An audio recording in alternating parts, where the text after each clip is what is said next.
లేదని ఎవరన్నారు? మొన్న ఒక్కొక్క వార్డుకి 20 లక్షల గాడికి అభివృద్ధి పనులకు వేసాడు. అభివృద్ధి జరిగిద్ది. సంక్షేమ పథకాలు ఇస్తున్నాడు. అన్ని పథకాలు వస్తున్నాయి. ఒక్కొక్క ఇంటికి ₹1,00,000 పైన వస్తున్నాయి. ప్రతి ఇంటికి ₹1,00,000 పైన వస్తున్నాయి. ₹1,00,000 తక్కువ ఎవరికి రావట్లేదు. ఒక్కొక్క ఇంట్లో 2-3 స్కీములు ఉన్నాయి. సంక్షేమ పథకాలు జరుగుతున్నాయి. బాగానే ఇస్తున్నాడు. బటన్ నొక్కుతున్నాడు డైరెక్ట్గా డబ్బులు. గతంలో జన్మభూమి కమిటీలని అక్కడ మన ఎగ్జాంపుల్ సినిమాలో చూపిస్తారు. ఒక పెద్ద ఐస్ గడ్డ ఇస్తే వాళ్ళు అధికారులకు ఇచ్చి వాళ్ళు సగం కరిగిపోయింది. తర్వాత నాయకుల దగ్గరకు వచ్చి సగం కరిగిపోయింది. తర్వాత కార్యకర్తల దగ్గరకు వచ్చి సగం కరిగిపోయింది. జనాభా దగ్గరకు వచ్చేటప్పుడు ఇంతే ఉండదు, ఏముండదు. ఇప్పుడు డైరెక్ట్గా బటన్ నొక్కడం. ఒక్క రూపాయి ఒక నాయకుడు కానీ, ఒక అధికారి కానీ, ఒక కార్యకర్త కానీ ఎవరైనా ₹1 తినడానికి ఆస్కారం ఉందా? ఇట్లాంటి విషయాలు వాళ్ళకి కనబడవు. ఆస్కారం ఉందా? ₹1 ఎక్కడైనా ఎవరైనా తినడానికి ఆస్కారం లేదు. డైరెక్ట్గా ఆడ బటన్ నొక్కుతుంటే డైరెక్ట్గా జనాలు ప్రజల ఖాతాల్లోకి వచ్చి డైరెక్ట్గా డబ్బులు పడుతున్నాయి. ఏ ప్రభుత్వం బాగుంది? ఈ ప్రభుత్వం బాగుంది. అదే వాళ్ళు చెప్పినట్టు కొంత సొమ్ము ఒకళ్ళకి ఇచ్చి వాళ్ళ నుంచి సగం వచ్చి అట్లా స్టెప్ బై స్టెప్ వచ్చేటప్పుడు లాస్ట్కి ₹100 ఇస్తే ₹10 వచ్చింది. ఎందుకు అట్లాంటివి? డైరెక్ట్గా బటన్ నొక్కి ఏ అవినీతి లేకుండా డైరెక్ట్గా ఇస్తున్నాడు కదా జగన్. ఇంకా దాంట్లో ప్రభుత్వం వాళ్ళు 100 చెప్తారు ప్రభుత్వం మీద రూమర్స్ ఇవన్నీ పుకార్లు గికార్లు, నెక్స్ట్ హడావుడి లేదు అది ఇది అని. ప్రజల్లో గుండెల్లో జగన్మోహన్ రెడ్డి మీద అభిమానం చచ్చిపోదు. రాష్ట్రంలో చేయనటువంటి సంక్షేమ పథకాలు కానీ, ముఖ్యంగా దళిత వర్గాలకు పెద్దపీట వేసినటువంటి వ్యక్తి ఎవరన్నా ఉన్నారంటే జగన్మోహన్ రెడ్డి గారు. గత ప్రభుత్వంతో మరి మనం పోల్చుకుంటే ఇవాళ రాష్ట్ర హోంమంత్రి కానీ, లేదు విద్యాశాఖ కానీ, లేదు ఆరోగ్య శాఖ కానీ, ముఖ్యంగా ఎస్సీలకు లేకపోతే బడుగు బలహీన వర్గాలకు బీసీలకు ఇచ్చినటువంటి ముఖ్యమంత్రి ఎవరన్నా ఉన్నారంటే ఇది వైఎస్ జగన్మోహన్ రెడ్డి గారు. మరి అసలు ఎస్సీలకి బీసీలకి ఎవరికి మేలే జరగట్లేదు ఈ ప్రభుత్వం అంటున్నారు కదా ప్రతిపక్షాలు. మేలు జరగాలనే కదా మా ప్రతినిధులను అక్కడ పెట్టింది. ఇప్పుడు రాష్ట్ర హోంమంత్రి గారు ఉన్నారు. మాదిగ జాతి ఆడబిడ్డ. గతంలో 2.5 సంవత్సరం మా మాల సామాజిక వర్గం నుంచి మా సుచరితమ్మ చేసింది. ఇవాళ హోంమంత్రి కానీ, విద్యాశాఖ మా ఆదిమూలపు సురేష్ అన్న కానీ, మరి వైద్య రంగం శాఖ మా బీసీ బలహీన వర్గాలకు సంబంధించినటువంటి రజనమ్మ కానీ, ఇవాళ మా ప్రతినిధులు అక్కడ ఉన్నారు కదా. మరి వాళ్ళు మా వర్గాల నుంచి వచ్చినటువంటి వాళ్ళే కదా. మరి వాళ్ళు మా వర్గాల నుంచి వచ్చినప్పుడు మా వర్గాలకి న్యాయం చేస్తారు కదా. మరి ఆ కోణంలో ఇవాళ చూసుకుంటే దేశంలో ఏ రాష్ట్రంలో లేనటువంటి మరి ఆ మంత్రివర్గ స్థానంలో కానీ, మరి రాజ్యసభ స్థానంలో కానీ ఇవాళ జగన్మోహన్ రెడ్డి గారు ప్రాధాన్యత కల్పించారని మేము స్పష్టంగా చెప్పగలుగుతున్నాం.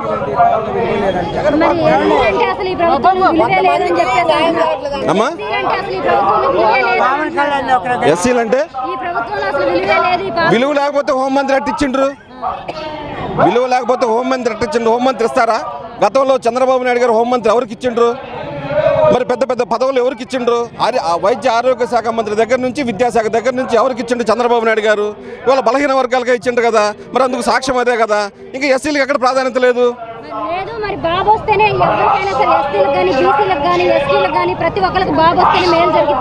బాబు వచ్చాడు కదా, ఇంకొచ్చేదాడా? బాబు వచ్చాడు కదా. బాబు వచ్చినప్పుడు ఏం చేశాడు? బాబు రాలేదని మనం అంటలేదు కదా. గతంలో బాబు వచ్చాడు.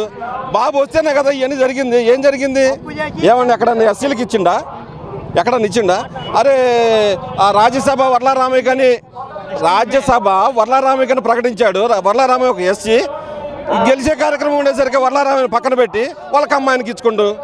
మరి ఇంకెక్కడ?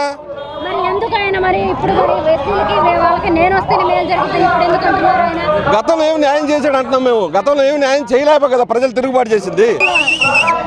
చంద్రబాబు నాయుడు గారు వైజాగ్లో ప్రెస్ మీట్ పెట్టారు. మరి దాంట్లో ఆయన అనేకమైన వ్యాఖ్యలు చేశారు జగన్మోహన్ రెడ్డి గారు. వాటిని ఎలా చూడొచ్చు అంటారు? 100 చేస్తాడు కానీ 101 జగన్మోహన్ రెడ్డి. ముందు ఒకటి ఉంటుంది, వెనక ఒకటి ఉంటుంది. అదే జగన్మోహన్ రెడ్డి. 100 చేసినా కానీ 101 వ్యక్తి జగన్మోహన్ రెడ్డి గారు. ముందు ఒకటి ఉంటుంది, వెనక ఉంటుంది, ఒకటి ఉంటుంది. ఏదైనా కానీ జగన్మోహన్ రెడ్డి గారికి ఎస్సీ, ఎస్టీ, బీసీ, మైనార్టీల ప్రాధాన్యత ఈ రాష్ట్రంలో ఎక్కువగా ఉన్నది.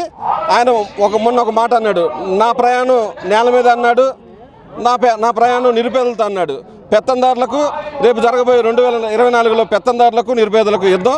ఆ యుద్ధంలో ఎప్పుడైనా బలహీన వర్గాలు గెలుస్తారని మా నమ్మకం. ఓటు కొనటంలో చంద్రబాబు నాయుడు దిట్ట. ఓటు కొనే కార్యక్రమంలో చంద్రబాబు నాయుడు దిట్ట. ఇన్ఫ్లుయెన్స్ చేయగలడు, ఎవరినైనా ప్రభావితం చేయగలడు. అది ఆయనకి వెనత పెట్టినటువంటి విద్య. మనం చూస్తే గతంలో రేవంత్ రెడ్డి గారితో అడ్డంగా బుక్ అయినటువంటి వ్యక్తి ఒక ఎమ్మెల్సీ ఓటు కోసం. అట్లానే శ్రీదేవి లాంటి వాళ్ళు చాలా మందిని కొన్నాడు. కొన్నా కానీ ఏమి ఇబ్బంది లేదు. ఆ చెత్త అంతా పక్కకు పోయింది.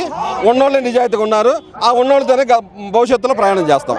ఈ దెబ్బతోటి పోయింది వైసీపీ పతనం మొదలైందని కూడా అంటున్నారు కదా. వైసీపీ పతనం ఎట్ట మొదలైద్ది? ఎక్కడి నుంచి స్టార్ట్ అయింది? గెలిచారని. ఎక్కడి నుంచి స్టార్ట్ అయింది?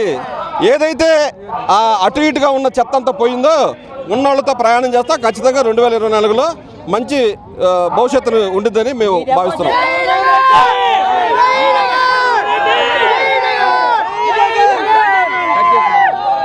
రూపాయి ఇచ్చేసి 10 రూపాయలు దోచుకుంటున్నారు వాళ్ళ దగ్గర నుంచి. ఏ రకంగా రేట్లు పెంచేసి రేట్లు పెంచినాయంటే వాస్తవంగా రేటు పెరిగింది ఏంటంటే ఒక పెట్రోలు, ఒక పామాయిల్ ప్యాకెట్ కానీ సన్ఫ్లవర్ ప్యాకెట్ కానీ ఈ పెరిగినాయి. ఇది ఎవరి వల్ల పెరిగినాయి? ఎవరు పెంచింది? కేంద్రం. ఇక్కడ చేసేది ఏం లేదు. తెలంగాణ రేట్ ఎంత ఉంది, ఇక్కడ ఎంత ఉంది, ఇవన్నీ చూసుకోవాలి, క్యాలిక్యులేషన్ చేసుకోవాలి కదా. ఇవి చేసుకోకుండా ఎట్లా చెప్తారు? వాళ్ళు పెంచారు, మామూలు ఏపీ గవర్నమెంట్ పెంచిందని చెప్పి ఎట్లా చెప్తారు? మరి మా హయాంలో 40,000 కంపెనీలు వచ్చాయి, 6 లక్షల ఉద్యోగాలు వచ్చాయి. జగన్ వచ్చిన తర్వాత ఉన్న ఉద్యోగాలు కూడా పోయాయి. వాస్తవంగా ఒక మాట చెప్పంటే, అతను ఏమన్నా మీటింగ్ ఏమైనా పెడుతుంటే మన వైజాగ్లోనే జరిగింది. అతను అలాంటి సభలు పెడితే అక్కడ ఉన్న పిఏలు వచ్చేవాళ్ళు, ఇప్పుడు ఎండీలే వస్తున్నారు. అది జగన్మోహన్ రెడ్డి. That is Jaganmohan Reddy. పరిపాలన బాగుందండి. ఆనాడు రాజశేఖర రెడ్డి గారు ఒక అడుగు ముందు వేస్తే, ఈనాడు ఆంధ్రప్రదేశ్ వైఎస్ జగన్మోహన్ రెడ్డి గారు పేదవాడి కోసం, బడుగు బలహీన వర్గాల కోసం, ఎస్సీ ఎస్టీ బీసీ మైనార్టీల కోసం, వాళ్ళ సంక్షేమానికి ఏం అవసరమో వాళ్ళ కుటుంబ ఆ పాదయాత్రలు తిరిగినప్పుడు ప్రతి కుటుంబాన్ని చూశాడు. వాళ్ళకున్న అవసరం చూశాడు, వారికి ఉన్న సమస్యలు చూశాడు. ఏ సమస్యలు ఏ అవసరమైతే పాదయాత్రలు చూశాడో, అధికారం చేపట్టిన మొదటి రోజు నుంచే ఆ పేదవాడి కోసం, ఆ ఎస్సీ ఎస్టీ బీసీ మైనార్టీల కోసం, వాళ్ళు సంక్షేమంగా ఉండటానికి, వాళ్ళు క్షేమంగా ఉండటానికి ఏ అవసరం అయితే కావాలో వారు అధికారం వచ్చిన మొదటి రోజు నుంచే ప్రారంభించాడు. That is YS Jaganmohan Reddy గారు. ఏమండి రకరకాల మాట్లాడుతూ ఉంటారు. ప్రతి కుటుంబాన్ని మీరు కదిలించండి, ప్రతి కుటుంబం దగ్గరికి వెళ్ళండి, వాళ్ళని అడగండి. ప్రతి కుటుంబంలో కూడా వైఎస్ జగన్మోహన్ రెడ్డి ఏ సంక్షేమం ఇస్తున్నాడో ప్రతి కుటుంబంలో ప్రతి ఒక్క మహిళని, ప్రతి ఒక్క విద్యార్థిని, ప్రతి ఒక్క ముత్తాతలను తాతలను అడగండి. ప్రతి ఒక్కరికి సంక్షేమం ఉంటుంది జగన్మోహన్ రెడ్డి నాయకత్వంలో. ఏమండి ఆధార్తో సహాయండి. ఇప్పుడు ప్రతి కుటుంబాన్ని గడప గడ తిరుగుతున్నప్పుడు వాళ్ళకి లిస్ట్ ఇస్తున్నారు. ఆ లిస్టులో ఏమైతే వాళ్ళకి సహకారం అందినాయో పూర్తిగా రాసి ఉంది. అందులో ఫ్రాడ్ చేసేది ఏం లేదు, ఒకటి చెప్పి ఒకటి చేసేది ఏం లేదు. ప్రతి ఒక్కటి ఆధార్తో సహా ఉండే ఆడ. ఒక్క ఛాన్స్ కాదు కదా. రేపు ఆనాడు రాజశేఖర రెడ్డి గారు ఏదైతే ప్రజా పరిపాలన చేసి రెండోసారి ఒక్కడగా ఎన్నికలు పోయి ఎట్ట గెలిచాడో, ఇదే రోజు రేపు 2024కి జగన్మోహన్ రెడ్డి గారు సింగల్గా వెళ్ళి ఇదే రాష్ట్రంలో మళ్ళీ ఇంకోసారి ప్రభుత్వాన్ని సాధిస్తాడు. ఏమండి కార్యకర్తలు మనోధైర్యం నింపడానికి రకరకాలు చెప్తుంటారండి. ఆయన బుక్ లో రాసుకోమను, వచ్చేది జగన్మోహన్ రెడ్డి. కార్యకర్త గారు మనోధైర్యం నింపడానికి రకాలు మాట్లాడుతుంటారు. చంద్రబాబు బుక్ లో డైరీలో రాసుకుంటాడు. 2024లో జగన్మోహన్ రెడ్డి సీఎం అయ్యాడని ఆయన డైరీలో రాసుకోవాలి. చెప్తా ఉంటారు. ప్రజా సంక్షేమం తెలిసిన నాయకుడు, పేదవాడికి సహాయం చేసిన నాయకుడు వైఎస్ జగన్మోహన్ రెడ్డి గారు. ఎక్కడ లేదండి, అదంతా గుండాలు ఎక్కువయ్యారు. ఎక్కడ చంద్రబాబు నాయుడు గ్రూప్ లో ఎక్కువయ్యారు, జగన్మోహన్ రెడ్డి దగ్గర కాదు. మా పాలన నచ్చక వాళ్ళ చేత మమ్మల్ని కొట్టిస్తా, దాడులు చేపిస్తా ఉన్నాడు. చంద్రబాబు నాయుడు ప్రభుత్వంలో ఉన్నారు కానీ ఈ ప్రభుత్వంలో లేరు. అదే చంద్రబాబు నాయుడు గారు చేపిస్తున్న రౌడీ పాలన. అది రకరకాల మాట్లాడుతూ మైండ్ చలించిన వాళ్ళు ఏదైనా అంటారు.